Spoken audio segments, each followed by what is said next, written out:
Hi, I'm Deanna Ciccone, and welcome to VIVA News. Today, I'll be joined by naturopath Dr. Joyce Johnson. We'll be discussing stress, how to cope, as well as how it impacts your immune system during cold and flu season. Let's talk about sleep. I mean, life is so crazy these days. There's work, you've got the kids, a million things going on, and it's so hard at the end of the day. All you want to do, I know me personally, is get a good night's sleep, but I've got a million things going on in my head. And then that leads to restless nights. Yes. You know, let's talk about that. Am I alone or what? No, 30% of Canadians have trouble falling asleep, staying asleep, getting a good night's sleep.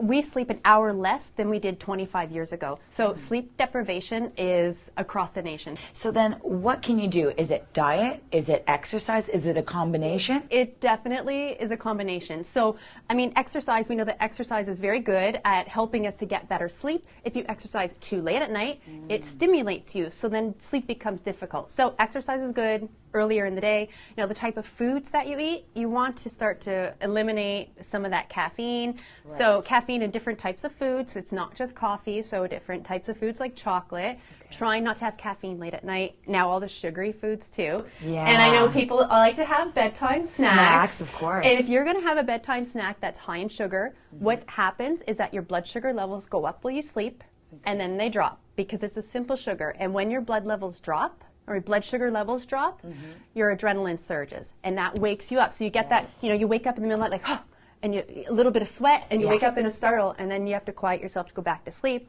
That's your blood sugar levels dropping. I see. Yeah. So then what else can you do? Are there alternatives, things to help you sleep better at night? There are. So there are supplements that you can use to help you sleep. Melatonin, hands down, is probably the most popular and the most common supplement to help you sleep. You don't get that groggy morning after kind of feeling with melatonin like you can with some of the pharmaceutical sleeping aids.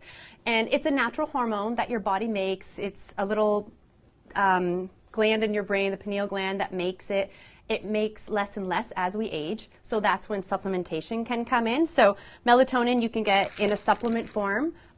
This one is one that you dissolve underneath your tongue, which is quicker at getting into your blood system. And then you start to get into some other supplements that can complement melatonin. So other type of sleep aids that will have 5-HTP in it.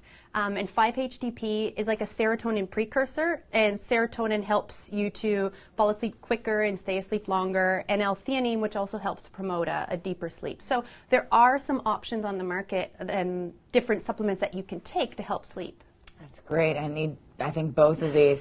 Can your body become dependent on them? In essence, people would think that your body can become dependent. Melatonin, it doesn't, because what happens is melatonin is something you naturally make. Right. And as we age, the amount that we make decreases over time. So it's not something that you become dependent on. If you take melatonin and then you stop taking it, you're not going to get that rebound insomnia that you will get with a pharmaceutical sleep aid. We know the importance of sleep. You throw stress into the mix. You know, how does this affect your overall health during cold and flu season? Well, when you're not getting enough sleep and you're under a lot of stress, it weakens your immune system, and that makes you more susceptible to catching a cold or flu. So the incidence and the number of colds and flus you're going to get is going to increase. As a doctor, what do you recommend? Because there are so many products out there on the market. There are. So you have your ginseng-based, like Cold Effects. Okay. You have your echinacea-based, like Cold Attack. The benefits of an echinacea-based product is echinacea has been around for a very, very long time. It's very safe to take. So children can take echinacea. Children under the age of 6 just take half the adult dose. Okay. If you're pregnant, history has shown us that echinacea is safe for pregnancy. Always ask your family physician or tell your family physician what you're taking when you're pregnant. Right. But echinacea across the board is very safe to take without any drug interactions. So what does echinacea do exactly? Well, what echinacea can do for you during the cold and flu season, you can use it preventatively, so you can take it every day to prevent a cold or flu.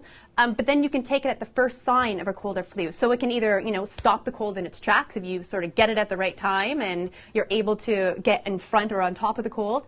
Or if you already are developing a cold and you start to take it, what you'll notice is that the length of time that you have the cold will be less and the symptoms won't be as severe.